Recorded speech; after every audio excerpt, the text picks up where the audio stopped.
भाइ बहिनीहरू यहाँले हेर्दै हुनुहुन्छ म्याथ लर्निङ विथ दिप सर। आज यस च्यानल मार्फत यहाँले साइन्स पढ्दै हुनुहुन्छ। भाइ बहिनीहरू यहाँलाई यस भिडियो मन परेको खण्डमा साथीहरूलाई सेयर गरेको साथै म्याथ लर्निङ विथ दिप सर युट्युब च्यानलमा लाइक कमेन्ट र यहाँले यस च्यानललाई सब्सक्राइब गर्न नबिर्सनुहोला भन्दै आजको क्वेसन यहाँहरूलाई मैले पढेर सुनाउन चाहन्छु। क्वेसन यस प्रकार छ, गुरुत्वाकर्षण बललाई असर पार्ने कारक तत्त्वहरू के हुन्, यिनले कस्तो असर पार्दछ, what are the factors that affect the force of gravity, what effect does this have. Question छ भाइहरू, क्वेसन गुरुत्वाकर्षण बलसँग सम्बन्धित छ। यहाँहरूले बुझिसक्नु भएको छ गुरुत्वाकर्षण बललाई प्रभाव पार्ने मुख्य कारक तत्त्वहरू के हुन् भनेको छ। यहाँले न्युटन्स ल अफ ग्रेभिटेसनमा पढिसक्नु भएको छ। लमा भनिएको छ फोर्स अफ ग्राभिटी अर्थात् ग्रेभिटेसनल फोर्स मासहरूको अब्जेक्टको मासहरूको प्रोडक्टसँग समानुपातिक र ती अब्जेक्टको सेन्टरको डिस्टेन्सको स्क्वायरसँग व्युत्क्रमानुपातिक हुन्छ अर्थात् इन्भर्सली प्रोपोर्सनल हुन्छ भनेर यहाँले रिलेसन पढिसक्नु भएको छ। हामीले त्यही रिलेसनको आधारमा नै यसको आन्सर दिने हो। यहाँले अर्को शब्दमा फेरि त्यही हामीले न्युटन्स ल अफ ग्रेभिटेसन जुन प्रयोग गरेर फर्मुला डिराइभ गरेका छौँ त्यो डेरिभेसनको आधारमा आन्सर दिने हो भनेर बुझ्दा पनि हुन्छ। त्यही भएर मैले डेरिभेसनको आधारमा आन्सर दिन गइरहेको छु। मैले यहाँलाई सजिलो होस् भनेर यहाँ ब्राकेटभित्र मानव दुईवटा वस्तुका पिण्डहरू क्रमशः m1 m2 तथा यिनीहरूको केन्द्र बीचको दूरी d भए ती दुई वस्तुहरू बीचमा उत्पन्न हुने गुरुत्वाकर्षण बल F = g m1 m2/d² हुन्छ भनेर लेखेको छु। हाम्रो formula, this are formula where m1 m2 are the masses of two objects and d be the distance between two objects from their center। यहाँले बुझिसक्नु भएको छ, अलरेडी गरिसक्नु भएको छ। अब भने अब एफलाई प्रभाव पार्ने भनेको यही भएका भेरिएबल हो भाइहरू। यसमा जी अलरेडी कन्स्टेन्ट छ, युनिभर्सल ग्रेभिटेसनल कन्स्टेन्ट हो जी भनेको। भने अब एफ केमा डिपेन्ड गर्छ, एउटा m1 m2मा डिपेन्ड गर्छ, एउटा d² डिपेन्ड गर्छ। त्यही हो कारक तत्त्व भनेको, फ्याक्टर भनेको पनि त्यही हो। अब गुरुत्वाकर्षण बललाई दुईवटा तत्त्वले प्रभाव पार्छ लेखिएको छ। जी कन्स्टेन्ट भएपछि प्रभाव पार्ने तत्त्व भनेको एउटा के भयो भाइ बहिनीहरू, m1 m2, अर्को के भयो d भयो, डिस्टेन्स भयो। ओके, एउटा तिनीहरूको के रहेछ, पिण्ड रहेछ, m1 m2 को पिण्ड हो, दुईवटा अब्जेक्टको पिण्ड हो। दुईवटा अब्जेक्टको पिण्डमा डिपेन्ड गर्ने भयो, एउटा केमा डिपेन्ड गर्ने भयो, ती दुईवटा अब्जेक्टको केन्द्र बीचको दूरीमा डिपेन्ड गर्ने भयो। दुईटा के भयो त फ्याक्टर, एउटा डिस्टेन्स फ्याक्टर भयो, एउटा के भयो त मासेस के भयो फ्याक्टर भयो। त्यस कारणले फोर्स अफ ग्राभिटी अर्थात् ग्रेभिटेसनल फोर्स अर्थात् गुरुत्वाकर्षण बललाई प्रभाव पार्ने मुख्य तत्त्वहरू के रहेछ भाइ बहिनीहरू, के रहेछ, एउटा ती दुईटा अब्जेक्टको पिण्डहरू र ती दुईटा अब्जेक्टको सेन्टरदेखिको के रहेछ डिस्टेन्स रहेछ। यहाँले सम्झनुहुन्छ। अब हामीले लेख्ने पनि त्यही हो, त्यही लेखिएको छ। यहाँ हेर्नु होला, गुरुत्वाकर्षण बललाई दुईवटा तत्त्वले प्रभाव पार्छ। फर्स्टमा कमा दुई वस्तुको पिण्डहरू अनि दुई वस्तुको केन्द्रहरू बीचको दूरी। अब यिनले कस्तो असर पार्छ भनेको छ भाइ बहिनीहरू। अब त्यसले कस्तो असर पार्छ, पिण्डहरूले एफलाई कस्तो असर पार्छ अनि दूरीले एफलाई कस्तो असर पार्छ, हामीले अलरेडी पढिसकेका छौँ। न्युटन्स ल अफ ग्रेभिटेसनमा यहाँले पढिसक्नु भएको छ। पिण्ड बढ्यो भने के हुन्छ, पिण्डको मान बढ्यो भने गुरुत्वाकर्षण बल बढ्छ।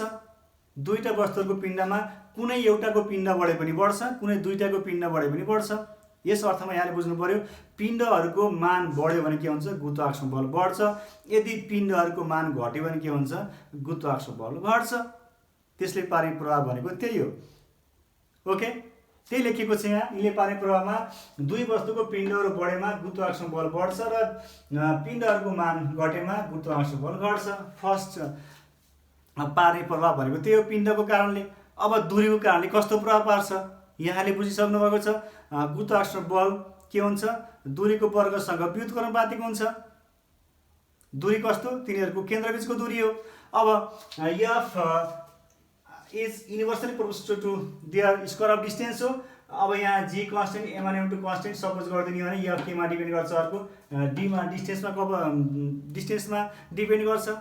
अब यो अपनमा हुनु भनेको के हो, फ्र्याक्सनमा छ। अपनमा हुनु भने के भन्दा अपनको भ्यालु अर्थात् डिनोमिनेटरको भ्यालु जति कम हुँदै जान्छ त्यति के हुने भयो, एफको भ्यालु पनि बढ्दै जान्छ।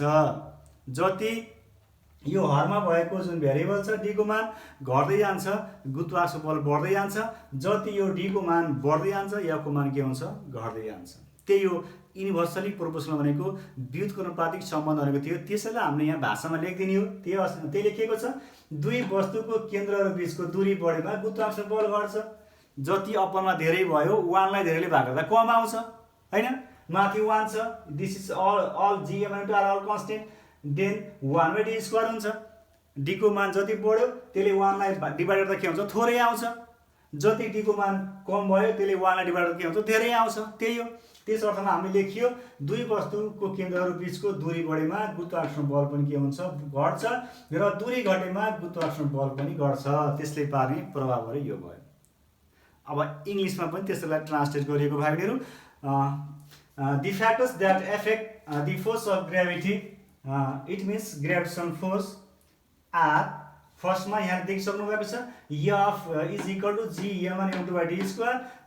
Force of gravity is depends on product of their masses first, and F depends on their square of distance from their center. F चाहिँ तिनीहरूको सेन्टरदेखिको डिस्टेन्समा डिपेन्ड गर्ने भयो, एउटा मासमा डिपेन्ड गर्ने भयो। त्यही लेखेको छ हामीले यहाँ। The factors that affect the force of gravity are, यहाँ लेखिएको छ masses of two objects. m1 is first object, m2 second object. It means masses of two objects, and the distance between the center of two objects. D is the distance between the center of two objects. It means F depends the center. F depends the centers distance between the center of two objects. It is clear. अब यहाँ के भनेको छ भन्दा यसले मासेसले एफलाई कस्तो प्रभाव पार्छ अनि डिस्टेन्सले एफलाई कस्तो प्रभाव पार्छ भनेको छ। यहाँ second what effect does this have भनेको हामीले लेख्यौँ, एउटा एफ मासमा डिपेन्ड गर्छ भनेर लेख्यौँ, अर्को एफ केमा लेख्यौँ, डिस्टेन्समा डिपेन्ड गर्छ भनेर लेख्यौँ। भने what effect does this have, मासले एफलाई कसरी प्रभाव पार्छ र डिस्टेन्सले एफलाई कसरी प्रभाव पार्छ भनेर क्वेसनले सोध्यो। त्यसबाट सेकेन्ड पार्टमा के लेख्यो, the effects they have are as follows. As the masses of two objects increases the force of gravity increases. Mass जति ठुलो भयो के हुन्छ, फोर्स अफ ग्रेभिटी बढ्छ। मास जति सानो हुँदै आयो, जति सानो भयो, जति स्मल भयो के हुन्छ, फोर्स अफ ग्रेभिटी डिक्रिज हुन्छ। त्यो भनेको के भयो भन्दा फोर्स र मासेस बिचमा के भयो, डाइरेक्टली प्रोपोर्सनलको सम्बन्ध भयो। त्यही लेखेको छ हामीले फर्स्टमा। त्यसले कसरी प्रभाव पारिरहेछ, as the masses of two object increases the force of gravity increases, and as the masses decreases the force of gravity decreases. Mass घट्यो भने ग्रेभिटेसन फोर्स, मास घट्यो भने ग्रेभिटेसन फोर्स घट्छ, मास बढ्यो भने ग्रेभिटेसन फोर्स बढ्छ। ओके, क्लियर छ। सेकेन्डमा के भन्यो भन्दा is the distance between the center of two object increases. अब दुईवटा सेन्टर बिचको डिस्टेन्स के भयो, बढ्यो। डिनोमिनेटरमा छ, डिनोमिनेटर धेरै हुँदा के हुन्छ भन्दा त्यसको भ्यालु कम आउँछ। कम आउने भनेको फोर्स अफ ग्रेभिटी के हुने भयो, डिक्रिज हुने भयो। क्लियर छ। अब अपनमा धेरै आने के हुन्छ, जति अपनमा धेरै आउँछ फोर्स अफ ग्रेभिटी कम हुन्छ, जति अपनमा थोरै आयो फोर्स अफ ग्रेभिटी के हुन्छ, धेरै हुन्छ। उल्टो सम्बन्ध हुने भयो। त्यो भने के हो भन्दा युनिभर्सली प्रोपोर्सनल हो। यहाँले न्युटन्स ल अफ ग्रेभिटेसनमा पढिसक्नु भएको छ।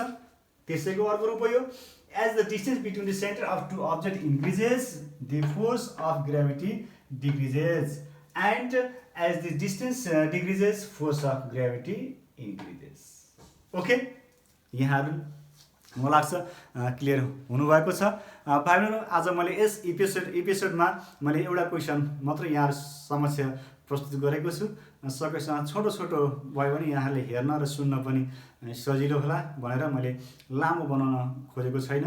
यहाँले म्याथ लर्निङ उद्दीप सरबाट पनि साइन्स पढ्न सक्नुहुनेछ। भाइ बहिनीहरू म्याथ पनि पढ्न सक्नुहुनेछ। यहाँहरूको पढ्ने इच्छा शक्ति हुनु पर्यो। यहाँलाई पढ्ने कुरामा कुनै पनि कमी हुने छैन।